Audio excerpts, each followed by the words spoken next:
Assalamualaikum warahmatullahi wabarakatuh.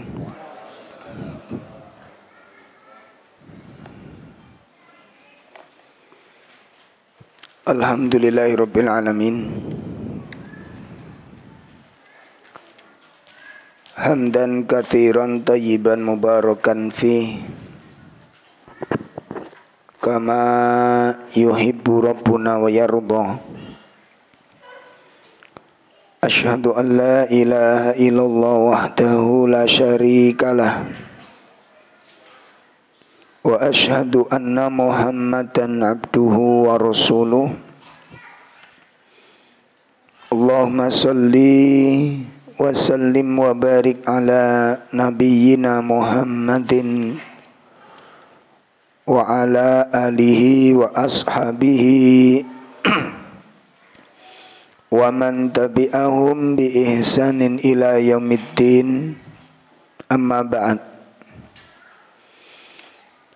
Ya ayyuhalladzina amanu taqullaha haqqa tuqatih wa la tamutunna illa wa antum muslimun. I'lamu anna astaqal hadits kitabullah wa khairal hadyi hadiyu Muhammadin sallallahu alaihi wasallam wa syarrul umur muhdatsatuha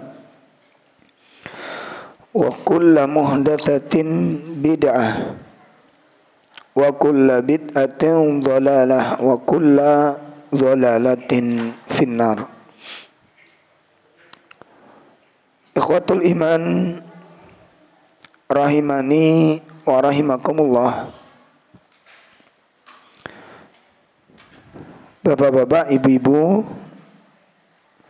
jamaah majelis ta'lim yang semoga dimuliakan Allah Ta'ala. Alhamdulillah malam ini kita bisa hadir di dalam kajian rutin kita. Mudah-mudahan Allah menjaga hati kita dari ketergelinciran.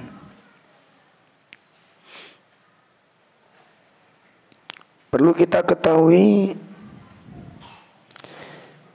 ketika seorang mulai merasa lelah di dalam beribadah,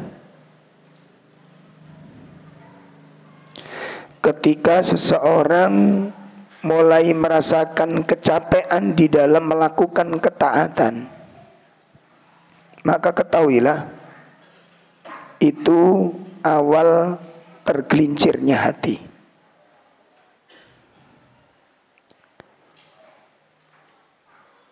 Karena ini merupakan bagian dari sifat-sifat dasar manusia.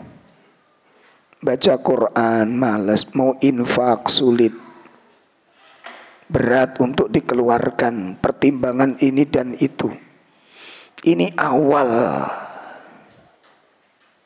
awal dari tergelincirnya hati.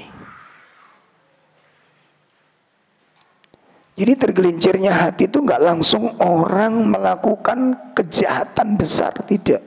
Itu diawali dari hal-hal yang sederhana.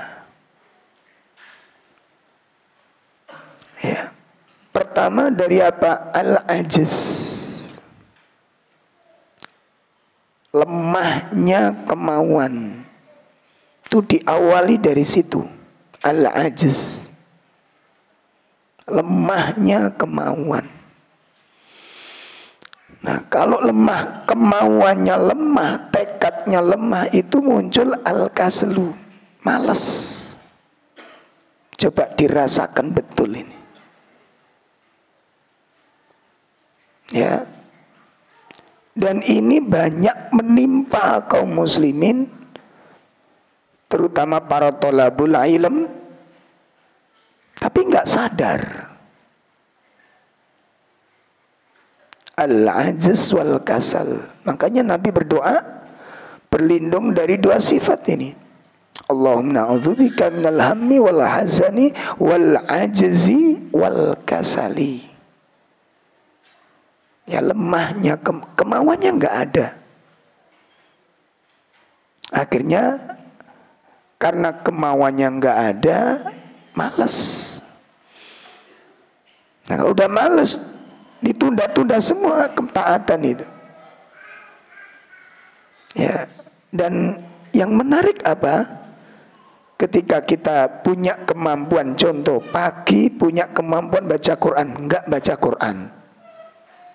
Perhatikan, kita pagi itu punya waktu untuk baca Quran, ada waktu kosong baca Quran, enggak baca Quran. Ada waktu kosong untuk sholat sunnah, enggak sholat sunnah. Ada rezeki untuk disedekahkan, enggak sedekah. Uniknya enggak nyesel. Ayo ikhwah, ini imannya bermasalah apa enggak ini? Kehilangan amal-amal yang luar biasa ini kita enggak nyesel. Allah, ini musibah ya ikhwah. Enggak nyesel, bayangin. Berarti kan sesuatu itu enggak bernilai. Seperti kita kehilangan, ngapunten, antum kehilangan gelas aqua ini, merasa kehilangan apa enggak? Habis minum ada gelas aqua gitu, hilang gitu, nyesel enggak? Kenapa? Seperti itukah kita menghargai bacaan Quran ini? Seperti itukah kita menghargai sedekah? Enggak nyesel, bayangin. Padahal kita punya kemampuan, ya, punya potensi. Nah kalau nggak mampu nggak masalah, ya mampu, nggak mau, masya Allah, nggak nyesel. Ini perlu kita renungkan. Ini awal ketergelinciran tuh dimulai dari sini. Nanti akhirnya apa? Menjadi sebuah kebiasaan.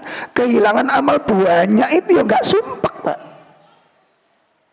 Itu tanda-tanda sakitnya hati. Kalau kita kajian, kita tazkiyah itu tanda-tanda tiang sakit apa? Sampai Imam Ibnu Qayyim menyebutkan, apabila kehilangan wiridnya dia menderita, itu tanda hati yang sehat. Kehilangan wirid, sedih dia, itu tanda hati yang sehat. Ini kehilangan wirid, kehilangan baca Quran, kehilangan sedekah, kehilangan sunnah, sholat sunnah, nggak sedih, bayangin. Allah nggak tahu iman kita ada di mana posisinya. Ya, maka ikhwatul iman, ibu-ibu sekalian, sesuatu hal yang perlu kita cermati apa? Al-asbabuhu, sebab-sebabnya apa? Kira-kira apa sebabnya? Pagi kita nggak baca, padahal bisa baca Quran, nggak baca Quran. Itu kira-kira sebabnya apa? Ya perhatikan, ada sesuatu yang memalingkan kita. Ada sesuatu yang menggerakkan kita untuk melakukan sesuatu, entah itu entah nggak bermanfaat, kali yang bermanfaat ada masalah. Ini kita bicarakan, ini waktu kosong gitu. Yang kita bicarakan waktu kosong, waktu longgar. Ya, kehilangan amal-amal utama tidak menyesal, nanti menjadi kebiasaan teman. Kehilangan sholat qobliyah biasa, Allah. Ini lama-lama mati hati kita, nggak terasa kita. Tinggal tersisa sholat fardu saja, itu sudah untung nanti sudah. Nah, ini bahaya, jangan dibiarkan. Maka amal-amal itu hendaknya orang punya amal harian, sedekah harian. Ya, usahakan sedekah harian. Infak baca Quran harian. Ada berapa yang kita mampu. Ya, jadi ini untuk menjaga sehatnya hati. Jadi dicekel, amal itu digacoi, maksudnya sampai hilang. Amal itu jangan sampai hilang. Jadi kalau orang itu sudah punya amalan harian, catatan harian, itu hilang satu tahu. Hilang satu tahu. Kita kehilangan 10, nggak tahu. Kenapa? Nggak dijogo sing primpen. Nggak dijaga yang primpen itu apa? Nek wong Jawa kan dijogo sing primpen iki piye, Mas? Tahu bahasa Jawa primpen ya? Yang rapi. Ojo ketelesut dulu nang ditoleki gitu loh. Ini ketelesut berhari-hari diem aja, ya Allah. Apa enggak khawatir ini? Khawatirnya apa? Coba dibuka surat As-Saff, surat 61 ayat 5. Wa idh qala Musa liqaumihi ya qaumi lima tu'dhunani wa qad ta'lamuna anni rasulullah ilaikum falamma zaghu azaghallahu qulubahum wallahu la yahdil qaumal fasiqin. Ya, silakan. Surat 61. Dan ingatlah ketika Musa berkata kepada kaumnya, wahai kaumku, mengapa kamu menyakitiku, padahal kamu sungguh mengetahui bahwa sesungguhnya aku utusan Allah kepadamu. Maka ketika mereka berpaling dari kebenaran, Allah memalingkan hati mereka, dan Allah tidak memberi petunjuk kepada kaum yang fasik. Insyaallah, ini Pak, yang kita takutkan di sini. Jadi kalau kita ini ada kemampuan, ada potensi, kita tinggalkan, berarti kan kita seakan-akan gitu nggak butuh dengan amal itu. Seakan-akan nggak butuh dengan amal itu. Yang kedua, kita anggap amal itu kecil. Kita anggap amal itu kecil sehingga hilang pun kita tidak merasa kesedihan. Kalau sesuatu itu dianggap berharga, gimana kalau kita kehilangan? Gimana Mas? Kehilangan sesuatu yang kita anggap berharga, gimana rasanya? Allah, terasa Pak. Ada kesedihan. Ada kesedihan. Nah makanya amal-amal soleh yang Allah suguhkan, kita diberi nikmat Allah ini jangan sampai disia-siakan. Khawatirnya apa? Falamma zaghu azaghallahu qulubahum. Apabila kamu berusaha berpaling, sementara ada kesempatan, ada peluang, kamu berpaling, dipalingkan hatimu oleh Allah. Sehingga apa? Nanti mau balik taat itu beratnya minta ampun. Hati sudah kadung enak dimanjakan. Tubuh ini sudah kadung enak dimanjakan. Ya, ini makanya diwaspadai, diwaspadai. Nah, ikhwatul iman rahimani wa rahimakumullah. Materi kita malam ini melanjutkan kitab Khut Aqidatak, pembahasan al-amalu bil Quran wal hadis, sampai pertanyaan yang terakhir. Itu pertanyaan yang ketujuh. Hal natrukul amal wa nattakilu alal qadar. Soal, apakah boleh kita meninggalkan amal dan bersandar kepada takdir? Artinya apa? Kan ada hadis menyatakan bahwa ketika Allah menciptakan langit dan bumi itu, Allah menciptakan pula manusia, surga dan neraka. Ketika Allah menciptakan surga dan neraka, Allah juga menetapkan nama-namanya. Bayangin, Allah juga menetapkan siapa? Nama-namanya. Banyak tafsir di dalam surat 7, kita lihat. Surat 7, surat Al-A'raf, pada ayat 179. Walaqad dara'na li jahannama katsiran minal jinni wal ins lahum qulubun la yafqahuna biha wa lahum a'yunun la yubsiruna biha wa lahum adhanun la yasma'una biha ulaika kal an'ami bal hum adall ulaika humul ghafilun. Ya. Dan sungguh akan kami isi neraka jahanam banyak dari kalangan jin dan manusia. Mereka memiliki hati, tetapi mereka dipergunakannya untuk memahami, tidak dipergunakannya untuk memahami ayat-ayat Allah. Dan mereka memiliki mata, tetapi tidak digunakan untuk melihat tanda-tanda kekuasaan Allah. Dan mereka mempunyai telinga, tapi tidak digunakan untuk mendengarkan ayat-ayat Allah. Mereka seperti hewan ternak, bahkan lebih sesat lagi. Mereka itulah orang-orang yang lemah. Insyaallah. Ayolah rahimani wa rahimakumullah, disebutkan di dalam hadis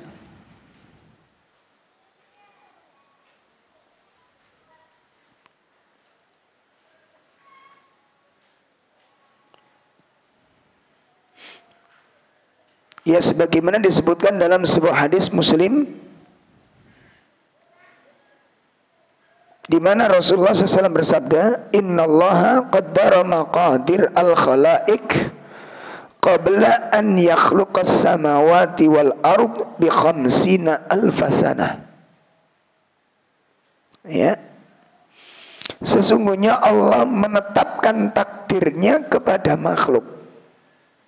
Allah telah menetapkan takdirnya. Allah telah menetapkan ketentuannya kepada semua makhluknya. Itu sebelum diciptakannya langit dan bumi, sebelum berapa? 50.000 tahun. Jadi sebelum diciptakannya langit dan bumi ini, 50.000 tahun sebelumnya itu sudah ditetapkan tentang takdirnya makhluk.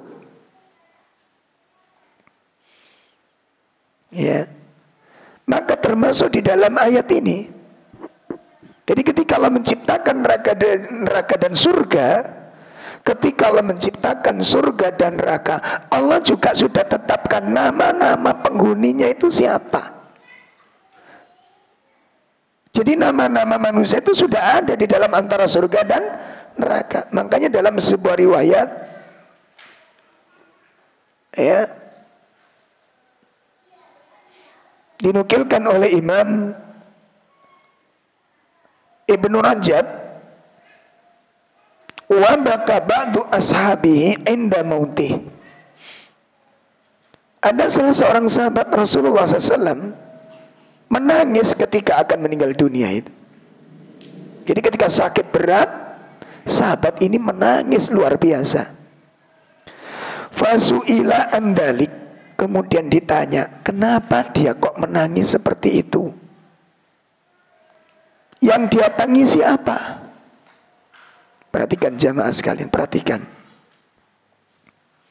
Soal ini jarang kita pikirkan jamaah. Permasalahan-permasalahan dunia, pernik-pernik dunia ini sangat menyibukkan kita. Sampai jarang mikirin nasib kita di akhirat. Perhatikan. Pernik-perniknya dunia ini. Tumpang tindihnya persoalan hidup.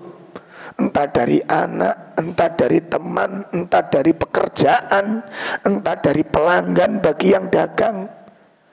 Di perkantoran macam-macam. Nah ini menyita waktu kita sampai sedikit sekali kita membayangkan akhirat. Sedikit sekali mencemaskan nasib kita di sisi Allah. Sehingga tangisan-tangisan itu hampir tidak pernah kita tujukan kepada kekhawatiran kepada akhirat.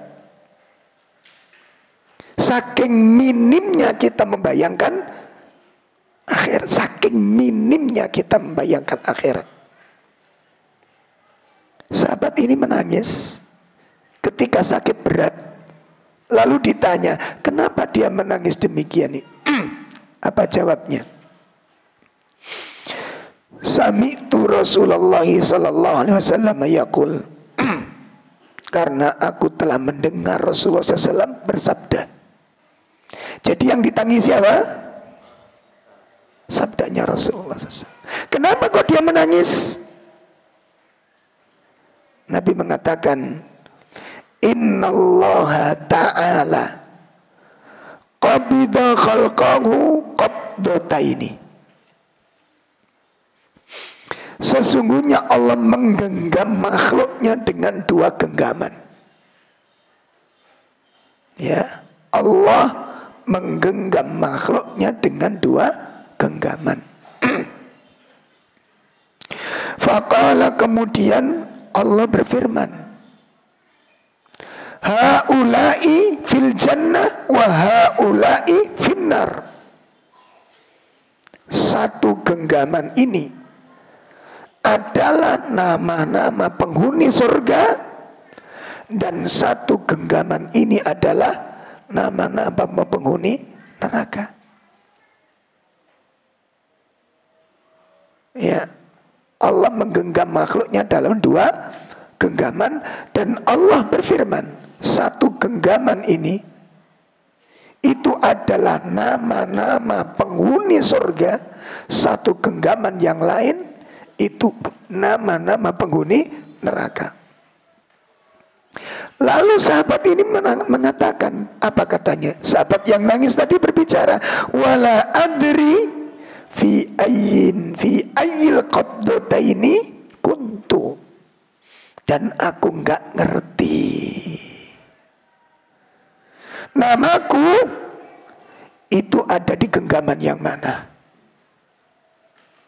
Masya Allah, aku tidak ngerti, aku tidak tahu itu namaku ada di genggaman yang mana. Maka dengan dasar inilah kita tidak boleh bersandar kepada apa? Takdir. Ya. Karena ada sebagian yang mengatakan, mas, ini awaikan jadi takdiri swarga, masih gak beramal, ya mlebu swarga. Logika kecil seakan-akan benar. Ya. Akhirnya pakai dalil itu. Hadis Nabi SAW yang ada kalanya orang itu beramal dengan amalan-amalan ahli surga, tinggal satu hasta, kemudian dia melakukan amalan-amalan ahli neraka. Ayat ini dipakai dalil. Padahal itu nanti membahas tentang sebab tergelincirnya hati menjelang kematian. Ya Allah, tergelincirnya hati menjelang kematian. Apa sebabnya? Itu loh tadi, makanya ojo dibiasakno menyanyiakan amal. Ojo dibiasakno menyanyiakan amal. Karena orang itu dimatikan seperti kebiasaannya. Ya, jadi kalau jenengan kali kula niku istiqomah tilawatu HP, insya Allah matinya nggak jauh dari itu, nggak jauh dari itu. Allah telah mengatakan, wala tamutunna illa wa antum. Itu maknanya apa? Man asya ala syai', man asya ala syai' mata ala syai'. Barang siapa yang hidup di atas sesuatu, maka matinya di atas sesuatu. Wa man mata ala syai' bu'itha ala syai'. Barang siapa mati di atas sesuatu, dia dibangkitkan di atas sesuatu itu.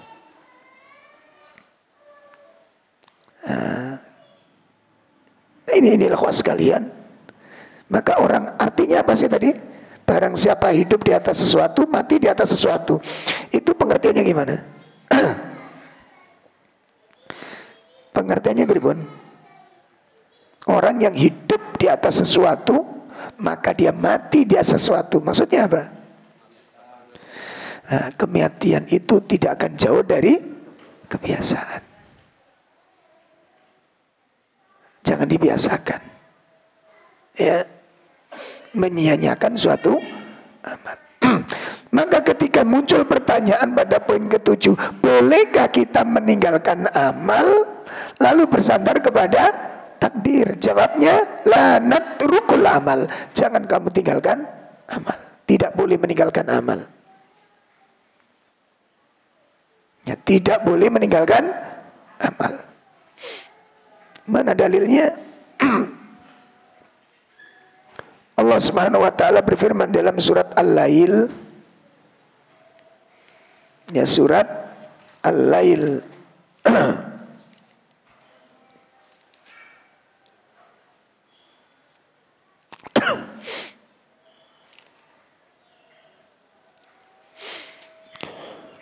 Pada ayat yang ke-5 sampai ayat 7. Ya, surat Al-Lail ayat 5 sampai ayat 7. Allah Subhanahu wa taala berfirman, "Fa amma man a'ta wattaqa wa saddaqa bil husna fasanuyassiruhu lil yusra wa amma man bakhila wastaghna." Ya, dimulai ayat 5 sampai 7 aja. Maka barang siapa memberikan hartanya di dalam Allah dan bertakwa dan membenarkan adanya pahala yang terbaik di surga, maka akan kami permudahkan baginya jalan menuju kemudahan. Nah, perhatikan ya. Fa amma man a'ta wattaqa wa saddaqa bil husna fasanuyassiruhu lil yusra. Kita akan pelajari beberapa hadis terlebih dahulu. Pertama,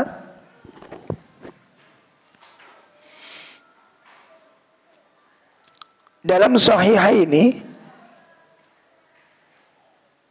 yakni di dalam Bukhari dan Muslim, dari sahabat Ali bin Abi Thalib radhiyallahu an,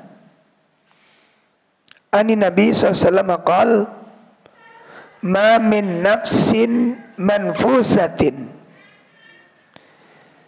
tidaklah seseorang jiwa yang dilahirkan, illa waqad kataballahu makanahu minal jannati awinnar. Masya Allah. Tidaklah bayi setiap jiwa yang dilahirkan, melainkan sudah ditetapkan oleh Allah, telah ditulis oleh Allah, makana tempatnya, minal jannah awinnar. Setiap jiwa yang lahir sungguh telah ditetapkan oleh Allah tempatnya, surga atau neraka. Berarti kita ini sudah ditetapkan apa belum? Sudah ya lewat. Sudah. Ayo kita bayangkan ini. Ayo kita renungkan ini. Kemudian wa ilaqad kutibat, ya, saqiyatun aw sa'idatun, dan juga mereka telah ditetapkan baginya saqiyah aw sa'idah, celaka, menderita atau bahagianya. Sudah ditetapkan di sana. Ya, faqala, kemudian berkata rajulun, pada seorang bertanya kepada Nabi. Ya, surga nerakanya sudah ditetapkan, bahagia dan menderitanya juga sudah ditetapkan. Kemudian nanti seorang bertanya kepada Nabi, ya Rasulullah, afala namkutu ala kitabina wa nada'ul amal. Ya,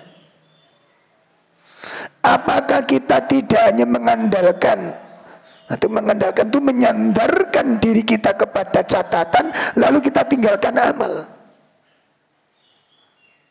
Ya, apa enggak lebih baik kita mengandalkan kita kepada ketetapan, lalu kita tinggalkan amal? Artinya kalau semua sudah ditetapkan, kenapa kita harus beramal? Kalau sudah ditetapkan, kenapa kita harus beramal? Kalau ada pertanyaan begitu, jawabnya gimana? Nek wis kabeh dicatet Ustaz, lah bawa dhewe sibuk-sibuk amal. Kalau ada pertanyaan gitu jawabnya gimana? Hah? Lu wis ngerti toh sampean, ngono lho. Apakah kita sudah tahu catatan itu? Ya. Makanya Nabi SAW menyebutkan i'malu fakullu muyassaru lima khuliqalah. Beramallah kalian. Berbuatlah kalian. Bekerja kalian. Fakullu muyassarun lima khuliqalah. Maka setiap orang akan dimudahkan jalan ibadahnya itu menuju ketetapan yang telah ditetapkan baginya. Makanya kita harus hati-hati. Kok awak dhewe iki luwih gampang nglakoni sing elek. Nek nglakoni elek ku cuwet amit-amit. Nek nglakoni apik wangi, jangan itu bentuknya. Kalau kita membayangkan ini jamaah sekalian, kita akan berusaha untuk mencoba untuk meniti jalan yang baik ini. Ya Allah, fakullun muyassaru lima khuliqalah. Setiap manusia itu akan dimudahkan kepada apa yang sudah ditetapkan baginya. Amma ahlu sa'adah fayasiruna li amalin ahli sa'adah. Adapun orang-orang yang calon-calon bahagia, ahli sa'adah, orang-orang yang bahagia, maka dia akan dimudahkan oleh Allah ya untuk mengamalkan amalan-amalan ahli bahagia. Ngerti maksud ini? Dalam? Jadi nek wong iku calone bahagia, maka dia pun akan dimudahkan untuk mengamalkan amalan-amalan bagi orang-orang yang memang akan bahagia. Wa amma ahlus saqawah, adapun ya ahlus saqawah, orang-orang yang menderita, yang binasa, fayasiruna li amalin ahlus saqawah, maka pun dia akan dimudahkan oleh Allah untuk melakukan amalan-amalan ahli orang-orang yang menderita ini. Ayo, panjenengan dengan saya yang paling tahu. Makanya di sini jamaah, inilah ada 3 alasan kenapa orang tidak boleh merasa lebih baik dari orang lain. Ada 3 alasan. Pertama, jadi sehingga nanti di sini kita nggak boleh menganggap diri kita lebih baik dari orang lain. Ada 3 alasan. 1, kita harus, jadi kalau ada orang menganggap diri lebih baik dari orang lain, ya, apakah dia sudah melakukan riset? Napa riset nih? Penelitian. Kalau kita anggap diri kita lebih baik dari orang lain, itu standarnya apa? Apa tahajud kita lebih banyak dari orang lain? Kita sudah tahu tahajudnya orang lain? Sudah tahu? Terus dari mana kita mengangkat lebih baik? Puasanya lebih banyak kita atau orang lain? Tidak tahu juga. Sedekahnya kita dengan orang lain? Tidak tahu juga. Terus dari mana kita mengatakan kita lebih baik dari orang lain? Itu alasan pertama. Yang kedua,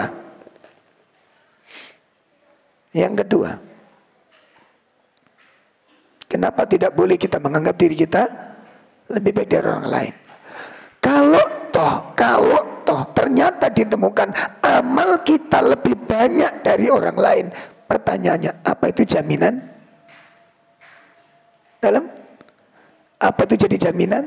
Katakan tahajud saya dengan si fulan tuh lebih banyak saya, puasa saya dengan si fulan lebih banyak saya, sedekahnya saya dengan si fulan lebih banyak saya. Jaminan, betulkah itu sebagai jaminan?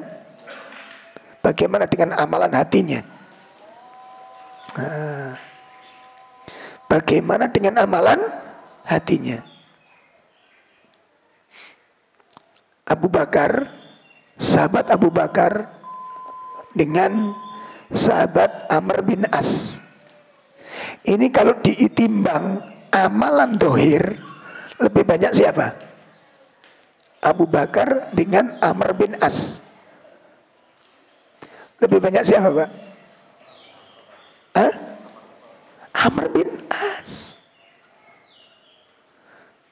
Amalnya Abu Bakar itu standar, sholatnya standar. Kenapa Abu Bakar lebih utama dalam pandangan Rasul daripada Amr bin As? Nilai apanya? Nilai kualitas hatinya, keikhlasannya, kelembutannya. Abu Bakar nggak bisa ditandingi oleh siapapun. Ya Allah, urusan hati nih, Pak. Amalan-amalan tersembunyi itu kadang-kadang gak nyangka. Ya seperti Uwais Al-Qarni. Siapa yang menyangka dia punya keunggulan yang luar biasa? Ahli hadis? Uwais Al-Qarni ahli hadis? Enggak. Ahli fikih? Enggak. Ahli tafsir? Enggak. Di mana letaknya? Hati. Urusan hati. Itu yang kedua, kenapa kita nggak boleh menganggap lebih baik dari orang. Yang terakhir apa? Kalau kita menganggap diri lebih baik, apakah kita sudah tahu tempat kita di akhirat kita pasti surga? Orang yang kita katakan jelek itu neraka. Lalu dari mana kita menganggap kita lebih baik dari orang lain? Ya Allah, apa sudah tahu bocoran mungkin ya?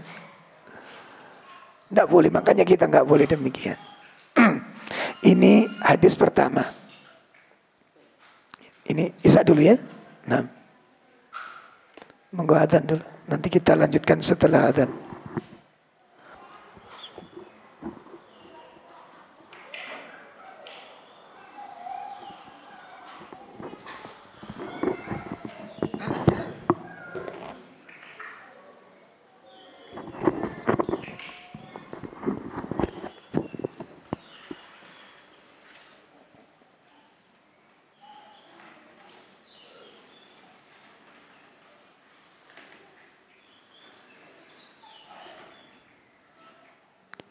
Alhamdulillah, kita lanjutkan.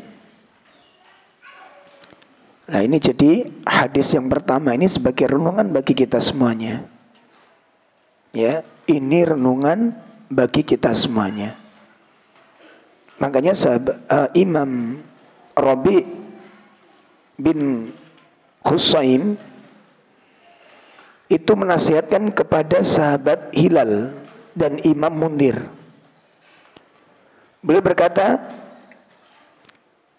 ya Hilal, la yaghurrannaka kathratus sana'in nas alaik. Apa kata Imam Rabi bin Husaim kepada Imam Hilal? La taghurrannaka kathratus sana'in nas alaika. Janganlah kamu terperdaya ya dengan banyaknya pujian-pujian manusia kepadamu. Ya, jangan kamu tertipu dengan banyaknya pujian-pujian manusia kepadamu. Jangan tertipu, artinya apa? Jangan bangga diri ketika banyak orang mengagungimu, banyak orang menyanjungmu, banyak orang memujimu. Kamu jangan tertipu dengan banyaknya pujian itu. Kenapa? Li'annahum la ya'lamunaka ilaik illa dhahrik. Perhatikan Pak ini. Karena orang-orang yang memujimu tadi itu tidak mengenalimu. La ya'rifunak, tidak mengenalimu illa dhahrika, kecuali zahirmu yang diketahui. Mereka itu tidak mengenalimu kecuali yang mereka kenal apa? Zahirmu saja. Coba contoh sederhana aja ikhwah. Contoh sederhana aja. Ayo bapak-bapak, apakah istri kita tahu persis semua rahasia kita? Ibu-ibu nggak usah jawab. Ayo Pak. Tidak Pak.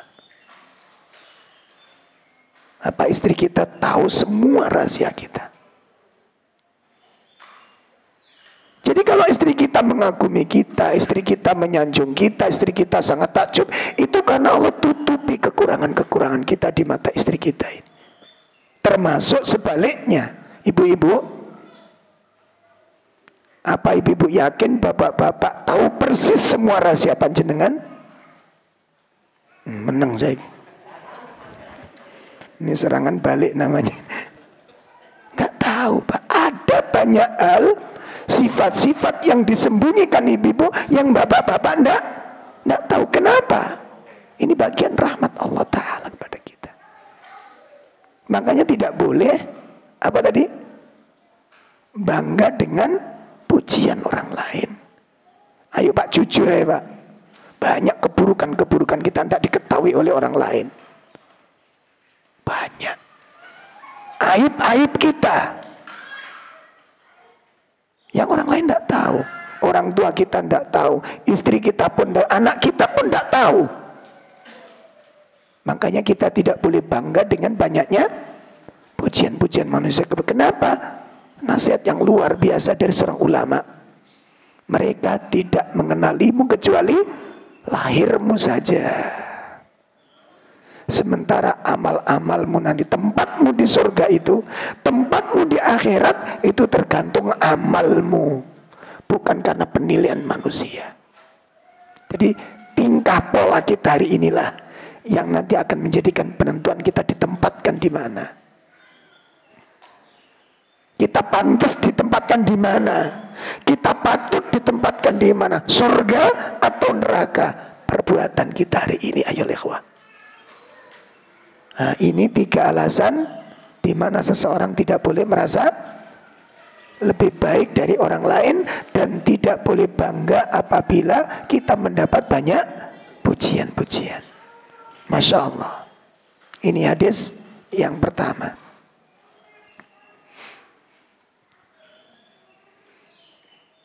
Kemudian hadis yang kedua diriwayatkan di dalam Sahih Bukhari dari Sahal bin Sa'ad. Ani Nabi sallallahu alaihi wasallam. Beliau Nabi SAW mengatakan, innamal a'malu bil khawatim. Innamal a'malu bil khawatim. Ya, sesungguhnya amal-amal perbuatan itu tergantung dari hasil akhirnya nanti, penutupnya nanti. Perhatikan, apa dengan dalil ini kemudian kita sekarang kita maksiat nggak apa-apa, yang penting pas mati nanti berbuat amal yang banyak. Apa dengan dalil ini kemudian kita punya dalil itu?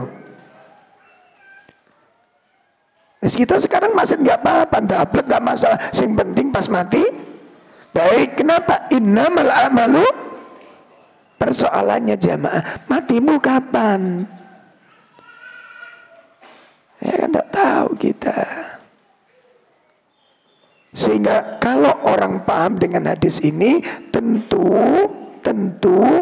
kita akan berhati-hati pada setiap saat. Kenapa? Kematian tidak ada yang tahu waktunya, tempatnya, kondisinya.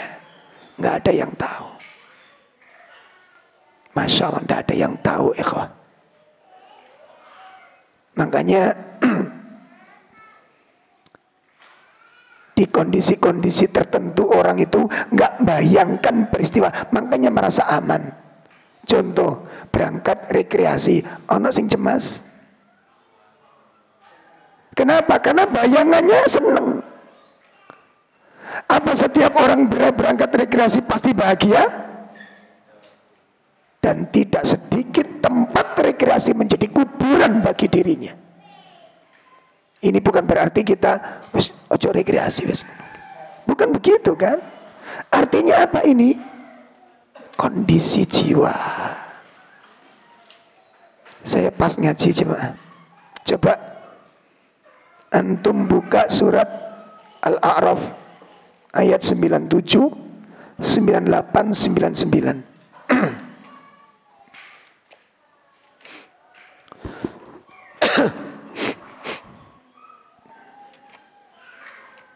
Ya, surat 7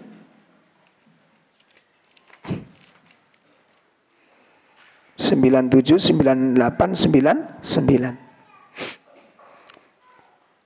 Afa amina ahlul qura an ya'tiyahum ba'suna bayatan wa hum naimun.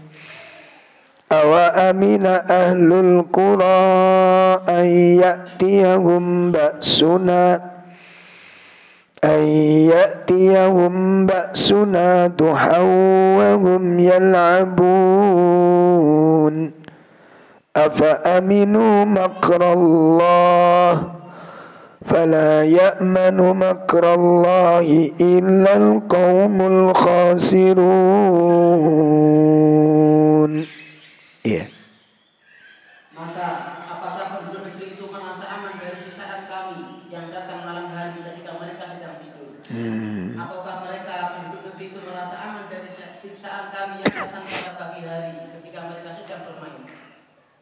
Atau apakah mereka merasa aman dari siksaan Allah yang tidak terduga-duga? Tidak ada yang merasa aman dari siksaan Allah selain orang-orang Yahudi. Ya Allah, saya teringat ketika bahas ayat ini, Mbak. Ini kami kaji di pinggir pantai Pacitan beberapa bulan yang lalu. Pagi habis subuh kita ngaji. Ayat ini kita kaji. Persis, dan saya masih ingat peristiwa itu. Karena langsung kita alami, Masya Allah. Kita alami. Jadi dalam kondisi kayak apapun seseorang tidak boleh merasa aman. Satu, tempat yang paling aman dari musibah apa? Rumah. Jauh dari jalan raya, gitu. Jauh dari hiruk pikuk. Tempat yang paling aman rumah. Allah katakan, afa amina ahlul qura ayyatiyum ba'suna bayata wa hum naimun. Apa penduduk negeri merasa aman dari siksaan kami yang datang secara tiba-tiba? Berarti tidak ada tanda-tanda. Di waktu malam hari, di saat mereka sedang tidur. Salah. Ada yang merasa aman dari ini. Makanya jangan tinggalkan amal-amal sebelum tidur. Rumah kita nggak aman dari musibah jamaah. Kalau Allah kendaki terjadi peristiwa, siapa yang menyelamatkan kita? Siapa? Allah. Yang kedua, Pak, awa amin ahlul qura. Apa penduduk negeri merasa aman? Ayyatiyahum ba'suna duhan wahum yal'abun. Mereka merasa aman dari siksaan kami secara tiba-tiba di waktu pagi, di saat mereka sedang bermain-main. Artinya apa? Tidak boleh seseorang merasa aman. Perhatikan, Pak. Inilah rahasia doa yang diajarkan Nabi kepada kita, tapi sedikit kita yang bisa ngambil. Nabi sallallahu alaihi wasallam tidak mau ditinggalkan Allah walaupun sekejap mata. Allah, Nabi tidak mau apa? Ditinggalkan Allah dengan penjagaannya, dengan pemeliharaannya, dengan pertolongannya. Nabi nggak mau ditinggalkan walaupun sekejap mata. Jangankan satu hari, sekejap mata nggak mau. Dan itu diajarkan Nabi kepada kita, yang setiap pagi, setiap sore kita baca. Yang mana? Ya Hayyu Ya Qayyum birahmatika astaghis aslih li sya'ni kullah wala takilni ila nafsi tarfataini. Jangan kau serahkan aku kepada diriku sendiri. Maksudnya apa ini? Ya Allah, jangan sampai aku suruh engkau ngurusi diriku, aku nggak bisa. Bayangkan Rasulullah SAW nggak mau ditinggalkan Allah untuk ngurusi dirinya sendiri. Nah, kadang-kadang kita itu rada berkedel. Serang aku. Lemah, buri sampai medak sama saya. Saya minta tolong sama Allah tahajudnya, agar tanah yang kita harapkan untuk dibeli oleh yang sudah kita beli ini sudah terselesaikan. Jangan menggunakan logika, libatkan Allah. Mungkin tahajudnya jamaah qalbun salim rada kurang nih. Ya, tahajudnya kurang. Plus sodakonya. Ya. Jangan logikakan. Ini Pak, ya ada peristiwa kemarin, Allah. Saya pribadi Pak, pagi ngaji ini, pulang malam pulang. Karena pengalaman, nah jadi masing-masing sopir saling berpesan. Jangan lupa dzikir sepanjang perjalanan, saling apa? Dalam perjalanan ini Pak. Dan lagi cepet-cepetnya 100 lebih Pak, 120 jalannya itu. Tiba-tiba truk yang ngemot potongan kayu itu Pak, kayunya itu jatuh semua Pak. Saya lagi merem, ada ikhwan murojaah di samping aneh. Murojaah kami menikmati. Masya Allah. Tiba-tiba kok miring. Ya Allah. Jadi ini sudah apa namanya? Oleng sudah mobil itu. Jadi miring Pak sudah. Menghindari kayu potongan besar-besar itu. Kita melek sudah lepas. Sudah apa nih? Sudah mulai stabil. Apa? Nggak tahu apa tadi itu. Cepat telepon yang belakang. Ternyata di belakang jual kondisi yang sama gitu. Lah akhirnya kita kumpul di pom bensin Areal tuh. Gimana tadi itu? Terus nggak usah diceritain. Kodal di belakang saya itu anaknya yang murojaah. Jadi 3 mobil ini menghadapi dalam satu kasus, ya Allah.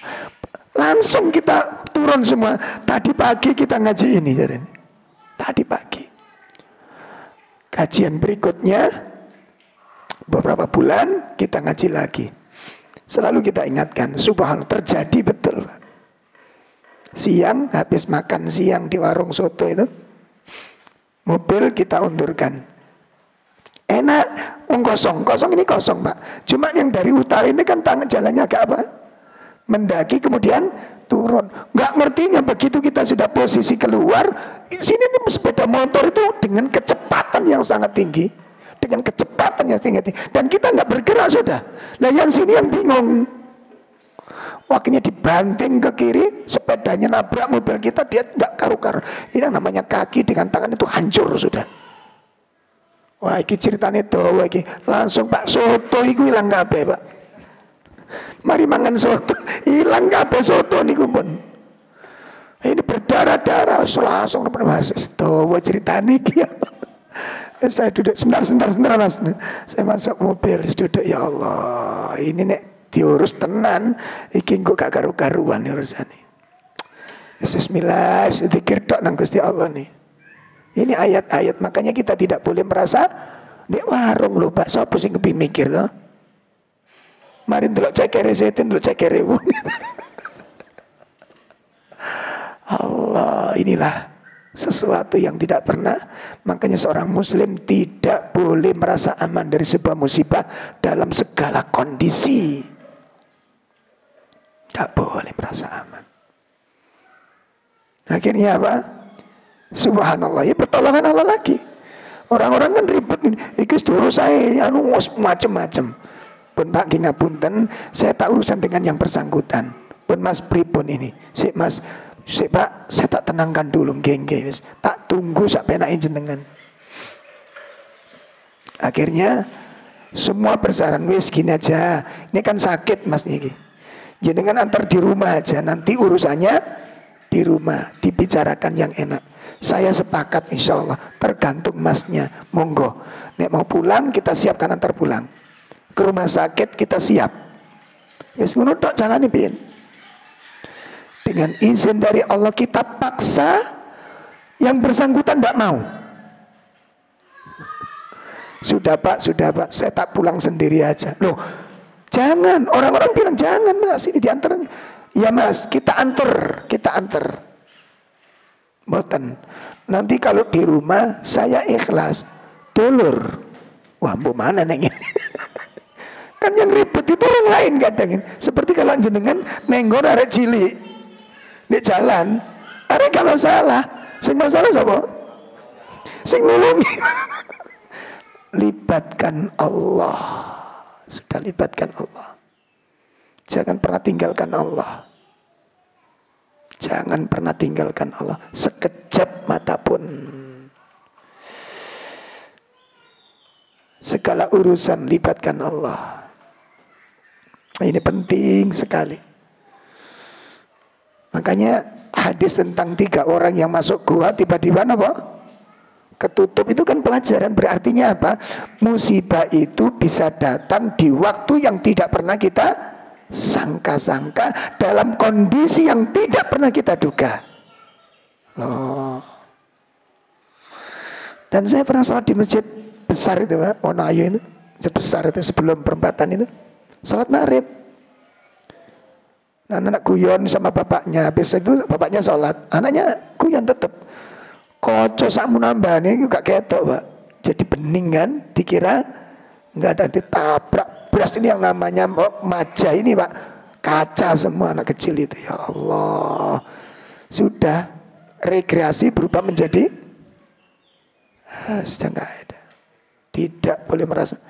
Hari raya kemarin jamaah kita di Yapanan iring-iringan dengan putranya. Si putrinya mau disuruh gonceng sama putranya, nggak mau, aku sama Umi aja. Akhirnya iring-iringan. Terdengar berat itu terdengar. Apa mbak? Nggak ada apa-apa. Adikmu masih ada di belakang gitu. Udah kecelakaan anak ini.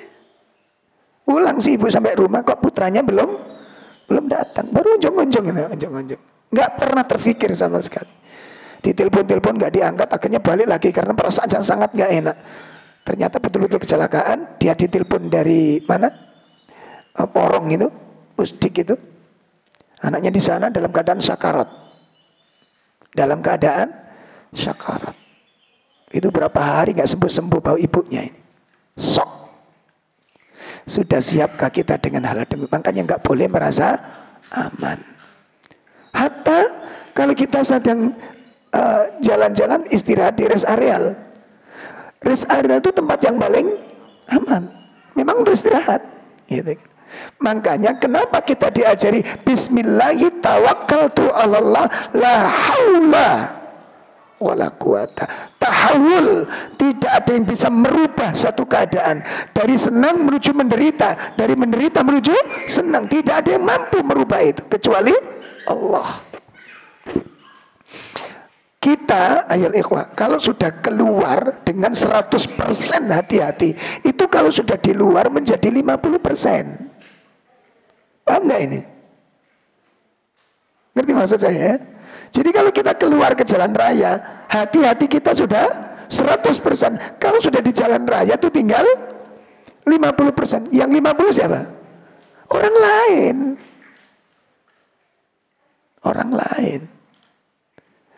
Istirahat di rest area, enak Pak, tenang. Wis hati-hati loh, ngantuk, tidur kan wis hati-hati nih. Tronton masuk apa? Dengan kecepatan yang nggak bisa dikendalikan. 5 kendaraan dibabat habis, plus sak penumpangnya. Afa aminu ahlul qura ayyatiyahum ba'suna. Apakah penduduk negeri itu merasa aman dari? Maka jamaah sekalian, inilah ketetapan-ketetapan yang Allah telah tetapkan kepada kita. Yang intinya jamaah sekalian, bahwa al-jannah. Kenikmatan surga pertama, tidak boleh kita sandarkan kepada takdir. Tidak boleh kita sandarkan kepada takdir. Kita harus beramal, karena kita nggak tahu tentang takdir kita. Yang pertama, tidak boleh disandarkan kepada takdir. Yang kedua, tidak boleh hanya disandarkan kepada rojak saja, berharap terus. Tidak boleh. Harus diikuti dengan amal dan diikuti dengan khauf. Ya. Yang kedua apa? Tidak boleh disandarkan kepada harapan-harapan, ya, namun tidak beramal. Namun tidak. Kenapa? Ada dalilnya soalnya. Ini yang dikaji sebagian orang-orang tasawuf. Masya Allah. Jadi yakin yang kuat itu bisa mengantarkan kepada surga tanpa amal. Masya Allah. Kenapa? Hadis Nabi SAW yang dipakai. Gimana itu? Ya. Hadis Nabi SAW yang dipakai. Yang diriwayatkan oleh Imam Bukhari, Imam Muslim, Imam Ahmad. Apa kata beliau? La yadkhulu ahadukumul jannah bi amalihi. Seseorang itu tidak bisa masuk surga dengan amalnya. Lalu sahabat bertanya, wala anta ya Rasulullah, apakah anda juga demikian? Nabi mengatakan, wala ana, termasuk saya. Saya tidak bisa masuk surga dengan amal saya, melainkan an yataghammadani Allahu minhu rahmatin wa fadl. Namun Allah telah memberikan rahmat dan memberikan karunia kepadaku. Nah, hadis ini yang dipotong oleh Bapak Quraisy Shihab ketika menafsirkan hadis ini. Nabi sendiri tidak dijamin surga. Ini hadisnya. Ternyata ada hadis yang belum tersampaikan. Di lanjutan hadis tidak disampaikan oleh beliau. Ya, semoga Allah memaafkan dan Allah memberikan petunjuk kepada beliau. Ini khilafnya, salahnya di situ. Akhirnya kan jadi rame itu, gara-gara ceramahnya Quraisy Shihab. Nabi sendiri nggak dijamin surga. Hadis ini yang disampaikan, lanjutannya tidak dibaca. Allah alam apa maksudnya gitu. Kecuali rahmat Allah Ta'ala. Lah sekarang Nabi itu dirahmati apa enggak? Ya jelas. Nah, itu yang nggak dibahas oleh Pak Quraisy. Ya, Nabi dirahmati enggak Nabi? Allah. Maka kita nggak boleh bersandar kepada keyakinan tanpa sebuah amal, karena amal itu buah dari sebuah keyakinan. Sekali lagi, amal itu buah dari sebuah keyakinan. Ini pelajaran yang kedua. Yang ketiga,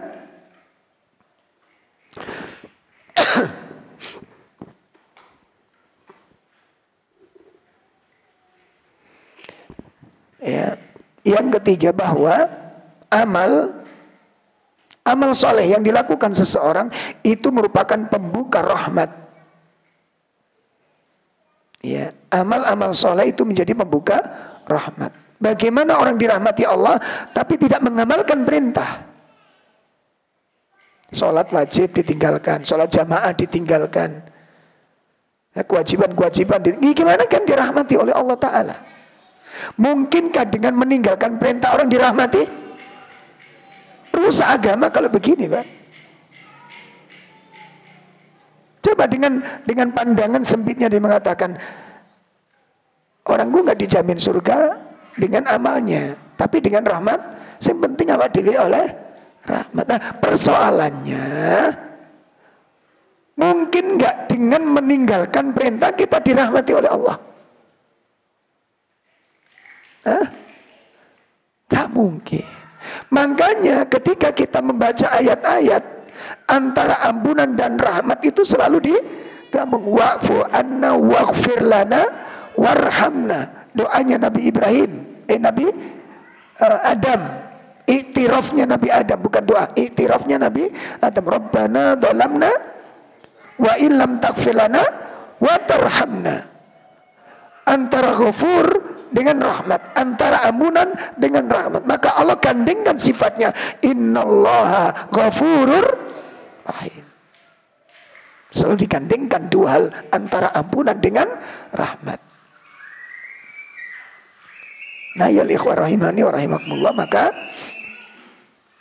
ini pelajaran-pelajaran penting yang tidak boleh kita abaikan. Ini yang ketiga, ya, bahwa amal-amal soleh itu merupakan apa? Pembuka rahmat.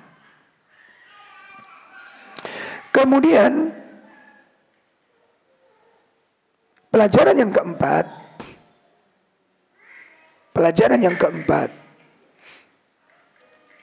amal perbuatan manusia menjadi sebab orang itu dibalas oleh Allah, diberi balasan sesuai dengan amalnya. Allah Subhanahu wa taala berfirman di dalam surat At-Tahrim surat 66, ya, surat 66 ayat 7. Surat 66 ayat 7. Ya ayyuhalladzina kafaru la ta'tadirul yaum innama tujazawna ma kuntum ta'malun. Silakan. Wahai orang-orang kafir, janganlah kamu mengemukakan alasan pada hari ini. Sesungguhnya kamu hanya diberi balasan menurut apa yang telah kamu kerjakan. Masya Allah. Manusia diberi balasan sesuai dengan apa yang dia kerjakan. Yang terakhir, pahala dari Allah, al-jaza, balasan dari Allah, laisa bil amani. Al-jaza al-husna indallah laisa bi amani. Balasan yang baik di sisi Allah Subhanahu wa taala, ya, saya ulangi, balasan yang baik di sisi Allah Subhanahu wa taala tidak bisa diperoleh dengan angan-angan kosong. Ngerti maksudnya dengan angan kosong? Angan-angan kosong itu rumongso dadi wong apik, tapi dia tidak melakukan kebaikan. Nah, rumongso dadi wong apik, tapi dia tidak melakukan kebaikan. Ini namanya angan-angan. Ini namanya talbisul iblis, perangkap setan yang paling banyak memakan korban ini, Pak. Rumongso dadi wong soleh, rumongso dadi wong apik, apalagi rumongso dadi kelompok yang baik, tapi tanpa mengamalkan amalan soleh. Ini perangkap setan yang paling luar biasa. Ada materi tersendiri di situ. Allah sebutkan di dalam surat An-Nisa ayat 123.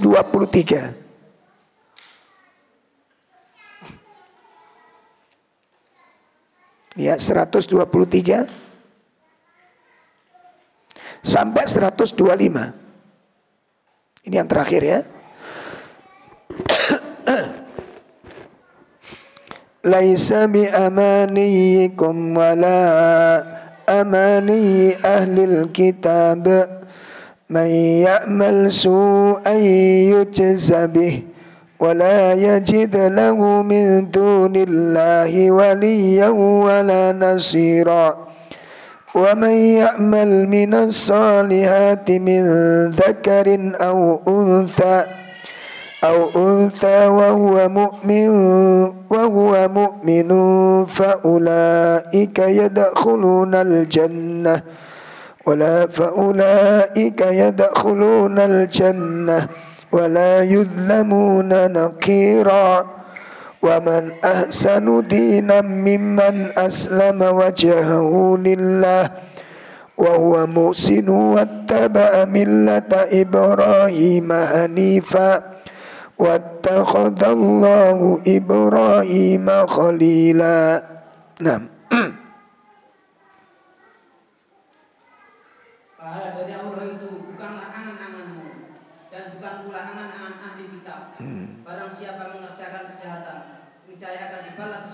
kejahatan itu. Cukup. Kita lihat di situ. Surga pahala di akhirat itu tidak diperoleh dengan angan-angan kosong. Amal. Jadi bukan rumongso, jadi kelompok yang baik. Jadi enggak kepake itu sudah. Amal nyata kita. Ya, makanya di ayat berikutnya, barang siapa yang berbuat buruk, maka dibalas keburukannya itu. Ya, berbuat jelek dia akan diazab dengan kejelekannya itu. Kemudian berikutnya 1, 2, 4. Dan barang siapa mengerjakan amal kebaikan, baik laki-laki maupun perempuan, sedangkan mereka beriman, maka mereka akan masuk ke dalam surga dan mereka tidak dizalimi sedikit pun. Nah, barang siapa yang melakukan amal soleh, perhatikan amal soleh, dan diletakkan di atas iman. Jadi amal soleh yang dilakukan itu didasari, makanya puasa kita, sholat tarawih kita, qiyamul lail kita, itu berkualitas menjadi penghapus dosa kalau yang kita lakukan atas dasar iman. Sholat malam atas dasar iman enggak? Ya, atas dasar iman enggak? Allah katakan, Nabi katakan apa? Man qama ramadanan imanan wa ihtisaban. Iman yang mendasarinya, harapan yang mendasarinya. Ya, kemudian yang terakhir, dan siapakah yang lebih baik agamanya daripada orang yang dengan ikhlas berserah diri kepada Allah, dan sedangkan dia mengerjakan kebaikan dan ikuti agama Ibrahim yang lurus, dan Allah telah memilih Ibrahim menjadi kesayangannya. orang yang paling baik agamanya itu yang paling menyerahkan diri kepada, paling berserah diri kepada Allah, taat dengan aturan sesuai aturannya. Ada perintah dia jalankan, ada larangan dijauhi. Ini namanya taslim. Wa yusallimu taslima, berserah diri dengan sepenuh, diopo jari syariat, dia pun mengikuti jenis syariat ini. Inilah orang beragama yang sebaik-baik agama. Dan ini yang telah dilakukan oleh para sahabat radhiyallahu anhum ajmain. Berislam dengan sepenuh hati, berserah diri dengan sepenuh hati, ridho dengan segala ketetapannya, siap untuk melaksanakan perintah dan menjauhi semua larangannya. Bukan rumongso, bukan rumongso. Nah, jamaah sekalian, ini yang bisa kita bahas. Jadi bab tentang al-amalu bil Quran sudah tuntas. Adapun bulan depan kita akan lanjutkan bab terakhir tentang definisi pembahasan tentang as-sunnah wal bidah. Ya, apa itu sunnah dan apa itu? Karena banyak orang salah kaprah di dalam menafsirkan dua kata ini. Banyak salah kaprah. Ya, salah tempat. Sehingga pokoknya sunnah itu, definisi sunnah itu nek diamalno oleh pahala, nek ditinggal ora dosa. Saya tak takoni. 10 fitrah Nabi itu masuk khitan. Itu disebutkan di dalam 10 sunnah fitrah. Bukan kalimat wajib, menggunakan kata apa? Sunnah. Khitan deretan hadisnya malah apa ya Pak? Hadisnya khitan ini. Gandengannya apa ya? Motong kumis, merawat jenggot, motong kuku, nyabut bulu ketiak, khitan. Itu satu paket. Nah sekarang nek sampeyan takoni khitan iku sunnah apa wajib? Sunnah. Ayo. Sunnah apa wajib? Sunnah. Menggunakan kata apa di situ? Kalimat sunnah. Maka tidak kata sunnah itu berarti pengertiannya begitu. Sakitipun pahamnya. Nanti ada pembahasan terperinci insyaallah bulan depan insyaallah. Mudah-mudahan Allah berikan pertolongan kepada kita. Mari kita jaga, memohon pertolongan Allah senantiasa kepadanya agar kita, keluarga kita, saudara-saudara kita kaum muslimin dimanapun berada, semoga senantiasa dalam penjagaan Allah subhanahu wa ta'ala. Dan yang paling mendasar ayat ikhwah, kita mohon kepada Allah agar kita bisa istiqomah di jalan Allah Ta'ala ini. Wassallallahu ala nabiyina Muhammad, subhanakallahumma wa bihamdika asyhadu an la ilaha illa anta astaghfiruka wa atubu ilaik. Assalamualaikum warahmatullahi wabarakatuh.